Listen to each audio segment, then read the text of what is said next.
C'est assez surprenant dans le contexte politique du Cameroun. Alors que tout semble fini, le ministre de l'administration territoriale Paul Atanga Nji vient de se prononcer contre l'expulsion de Robert Koné, président fondateur du Parti camerounais de la Réconciliation nationale, PCRN. Dans une correspondance obtenue par 237online.com en date du 27 mars 2024, le ministre a informé Koné que ses agences ont pris note de la décision du comité exécutif national à son encontre, mais ont décidé que ce parti n'a pas de bonne moralité. Désolé de vous interrompre, ce rapport peut contenir des commentaires soumis au choix de l'auteur. S'il vous plaît, si vous êtes nouveau sur cette chaîne, veuillez vous abonner et activer la cloche de notification. De cette façon, vous serez averti lorsque nous publierons de nouveaux rapports sur cette même chaîne. Merci.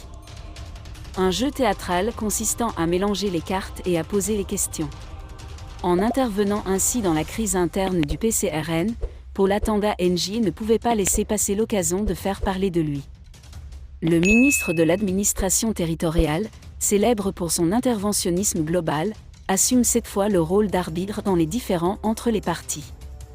D'un simple trait de plume, il a annulé la décision souveraine de la direction du parti d'expulser le leader en difficulté Robert Koné. Selon des sources exclusives, Robert Koné, fondateur du Parti camerounais de la Réconciliation nationale, PCRN, a été reçu jeudi dernier par le ministre Paul Atanga Nji au ministère de l'administration territoriale. Cette réunion secrète a eu lieu avant l'expulsion de Cabral Libby, président du PCRN, et de 23 autres membres du parti. Cette rencontre entre Robert Koné et le ministre Paul Atanga Nji s'est déroulée sur fond de lutte de pouvoir au sein du PCRN. En effet, Robert Koné a été suspendu de ses fonctions au sein du bureau politique du PCRN par la commission de discipline du bureau politique national du PCRN le 21 mars 2024, avant d'être finalement expulsé du parti. Le secrétaire général du PCRN, Boubakary Massardin, a adressé, le 25 mars 2024, un avis au ministre de l'administration territoriale, Paul Atanga Nji, l'informant de l'expulsion de Robert Koné.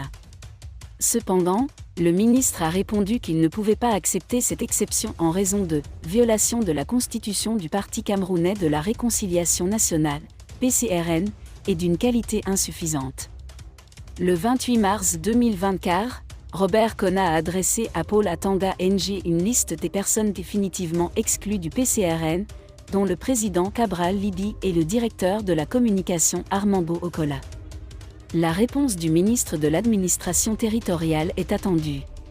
Cette rencontre secrète entre Robert Koné et le ministre Paul Atanga Nji soulève des questions sur l'ingérence du gouvernement dans les affaires internes du PCRN.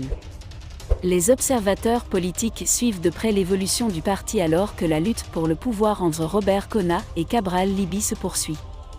Cette affaire met en lumière les tensions et les luttes de pouvoir qui peuvent survenir au sein des partis politiques.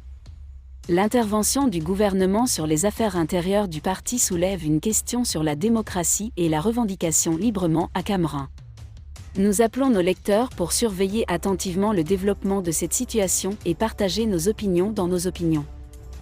Merci d'être resté avec nous jusqu'à ce point, comme toujours pour promouvoir la liberté d'expression. Laissez vos opinions à ce reportage dans la section commentaires ci-dessous. Si vous avez aimé cette vidéo, merci de liker, partager, commenter et surtout vous abonner à la chaîne. Et on se retrouve très vite pour une